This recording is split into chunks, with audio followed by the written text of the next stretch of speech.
Hi there, it's Keith here again from part of my final major project, Blackburn College.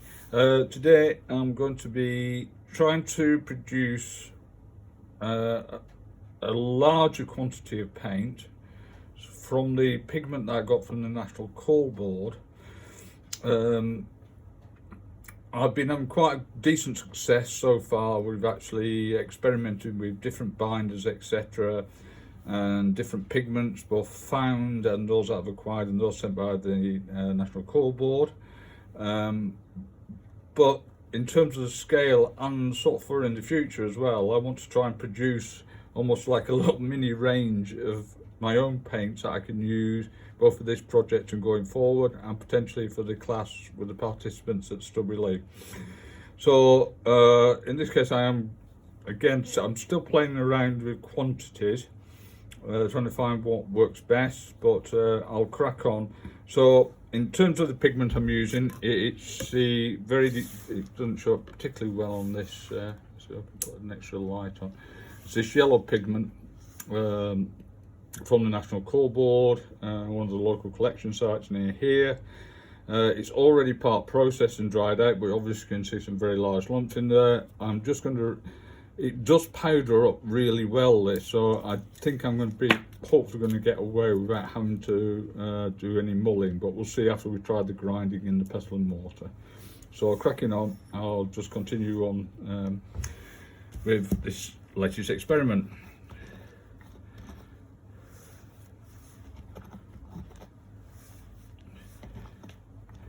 The tin size that I've got,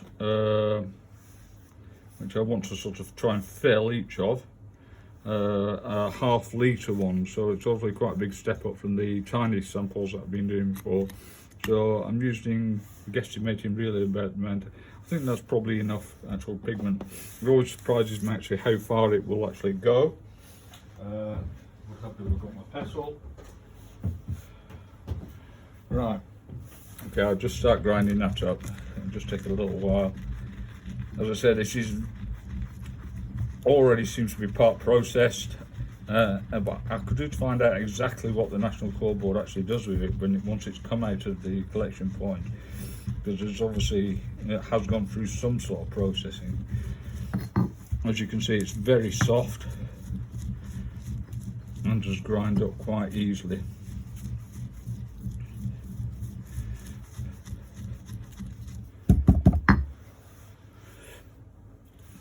With that spoon, just trying to scrape some of that off the side. It was a little bit damp. Perhaps my pestle and mortar handfully dried it properly.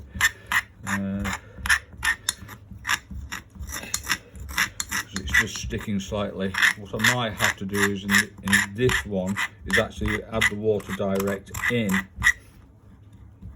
but it is powdering up reasonably well now.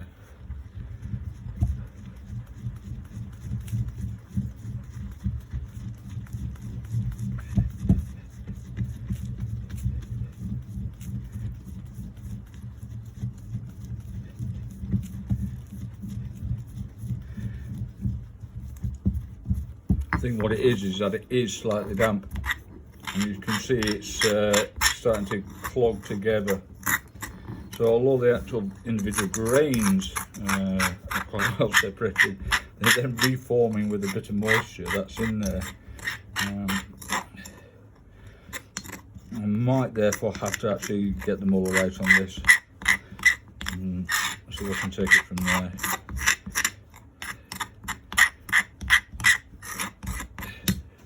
In fact, I will. I'll get the muller and plate out. Let's clear a bit of space.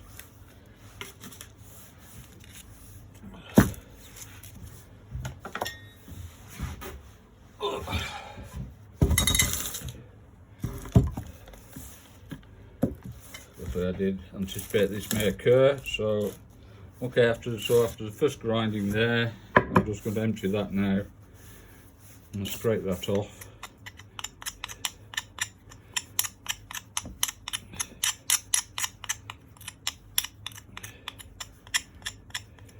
I don't want to try and waste any of this pigment. As you can see, it is actually quite almost like cloyy. I suppose it has some of that properties of clay. You know, clay soil, it can dry out incredibly hard and powdery, and as soon as you introduce water to it, it can become very sticky. I think that's what's been happening here. I've left some moisture inside the vessel. Anyway, we'll continue on.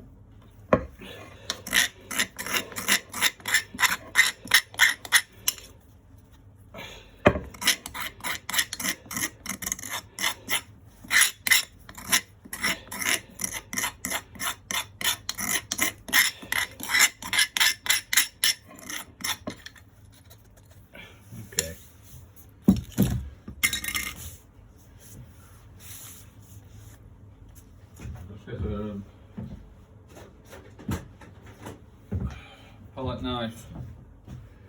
As in the previous ones, you sort of make a bit of a well in the centre. So with this, I am going to be using a commercially used, if you like, paint binder and extender, which is the Dulux tray paint. But at this stage, as you can see, there's still some quite big bits in it. I want to try and get those down before I introduce it to that. So I've measured out some water using a measuring dish, jug. So I've got some idea how much of liquids I'll need to fill the tin. So as on the previous ones, just gradually introduce the, you can see that's going to take quite a bit more.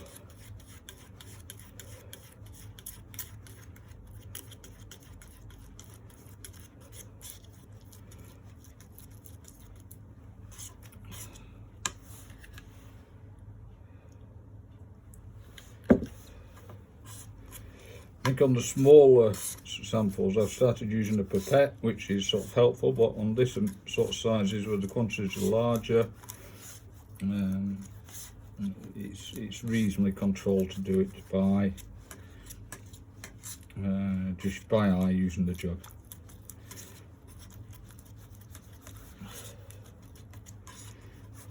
As you can see, that's now beginning to incorporate.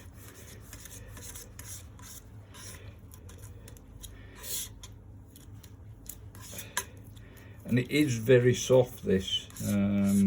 It's a lot softer than the found pieces, if you like, of rocks that I've been using, which it's of a more pure form because it's runoff. It's already suspended in the liquid when it runs off from the old mine workings. So it doesn't have necessarily those large bits or larger bits of grit and sand mixed in with it, which I find on some of my found samples that I've been collecting, which take a lot more. You can hear the grittiness as soon as you start using your palette knife. In terms of this, although I can still feel grit, it's part by ear and part by feel and part by sight. You can judge this, but there's something just very satisfying. So you're getting this almost mustardy colour, which is slightly, it's always quite deceiving because the actual pigment in its dried form, as delivered by the NCB, was very yellow, whereas this is much more the sort of colour, if you like, I'd associate with ochre that you might buy when you're buying paint, artist paint. It's very, very close to that sort of colour that I expect out of the tube, which is quite good, but I did quite like the very yellow colour as well. But again, this is all part of the journey, and just doing this, the satisfaction in seeing how the paint works under a palette knife, what texture it is for me, it's this art of creation. This is the art of creation. You are creating paint. It's not necessarily once you apply this to some finished canvas or something, this to me in itself has incredible personal value. I don't know if that will come across, but I think anybody who's actually gone through the process of doing this, I can still feel grit in there. I am going to apply the muller. There's some bits that don't seem to be disappearing, and given this is for a fairly big sample, there's probably enough pigment there to add to the water in the extender. Well, I hope there is. So now I'm actually just going to apply the muller. I can remember where I put it.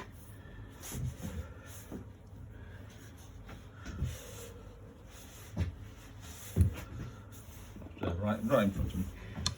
Okay. And as soon as I applied that, you could hear a grittiness. None of it, hopefully it comes across in the recording. There it is, and that satisfaction as it gradually goes down. So just moving it around in clockwise, so you're covering all the bits. Anti-clockwise, actually I'm going.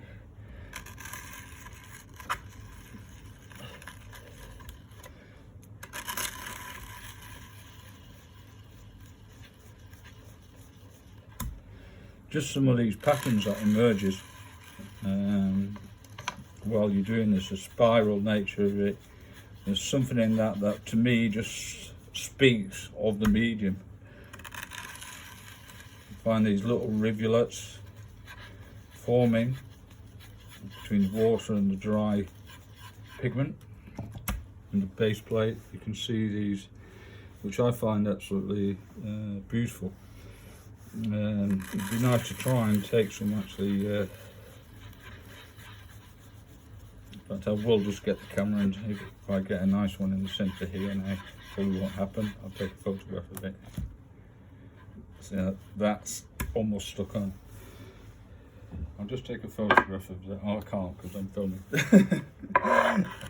Okay, let's abandon that idea, just to show that it is live.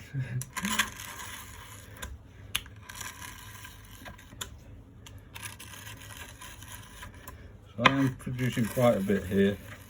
I can feel, you can hear that grit finally dissipating as you grind it down. It becomes smoother and smoother. Now you can obviously go on with this, I mean, indefinitely. But at some point there's very little return. You'll only get it ground down to a certain molecular or whatever size. You can hear it going smooth, you can feel it going smooth, and you can see it. Perhaps won't come across so much in the recording. Just pushing it towards the centre.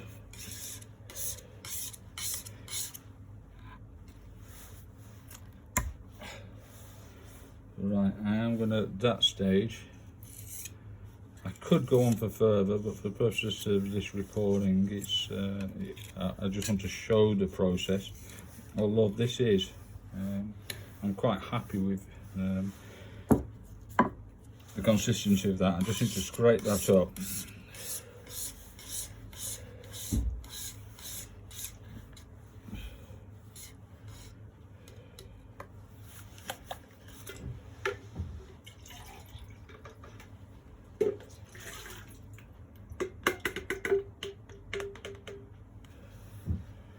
What I'm going to do now, sorry, I was just checking the actual the amounts of water. I'm going to add the water, I think, to the actual tin first. So I've measured out around about 50, so 250 ml of water to this amount of paint, of pigment if you like. I'll call it liquid pigment. I'm just going to start adding that in. Hopefully you can see that.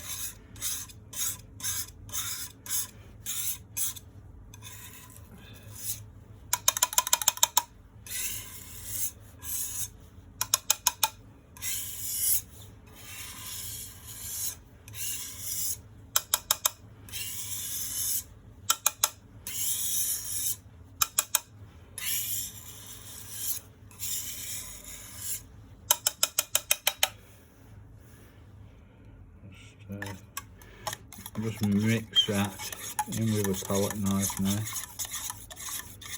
Hopefully you can pick it up. Now that is literally now quite a wettish consistency. Now, for my purposes, in terms of the type, it might work as a wash type of watercolour, but I need some actual body to it, so it acts a bit more like a paint. I can add further things later, but at this stage I just want to add the commercial binder to it. I'll just get this out of the way. Must wash that later.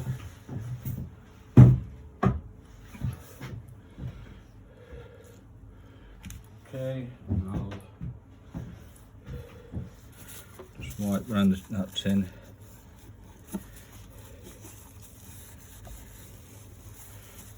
Nice to spill a little bit of the thing. Try to keep it as neat as I can. Now to that I'm going to add some of the commercial extender. Now if you see the colour of this, you'll notice that it has this opaque white nature to it. It is a matte paint. If you paint that onto an actual surface, it hardly has any colour at all. Actually, it's quite deceiving. So it is the base paint that Dulux adds their colours to mix when you go to a commercial centre and ask for something. So I'm just going to pour some of this directly into here and make a full tin of this.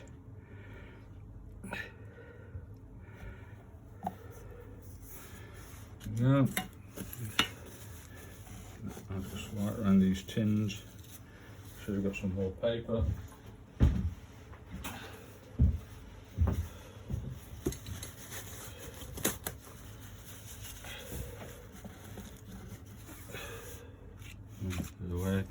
Always good just to clean your tins up.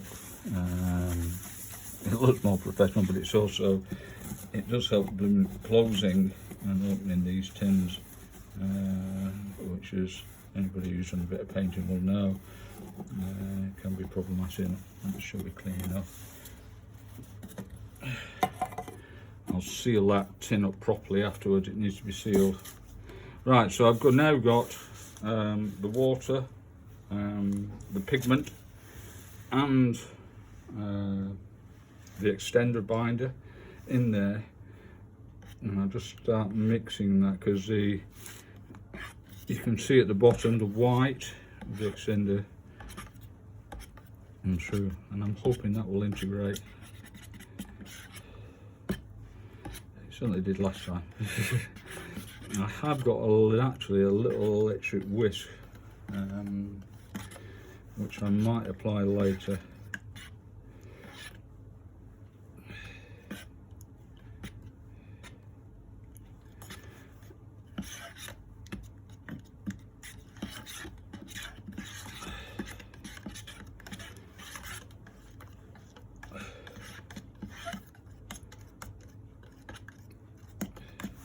As you can see, it's got a lot more creamy consistency to it now than the pure water. I don't think there's enough pigment in it though. I think I'm going to have to use a considerable bit more to get close to that original pigment colour. You can see it's actually almost gone a fawny colour.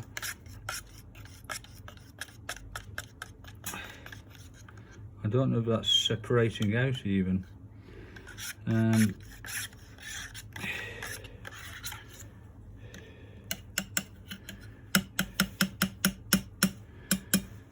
Okay, what I'm going to do is actually come back to that because I don't think I've put enough pigment in. I was hoping from my other experiments that would be enough. Certainly on some of the other ones there was sufficient to colour the reasonable amount. But what I will do is I'll finish the video here, and I've shown the sort of process. Again, this is all experimental stage, and this is all me learning, a foundation for me going forward, not just with this project but with in the future as well. So thank you very much for that, and No doubt there'll be some other videos coming soon, hopefully showing this a bit thicker. Bye.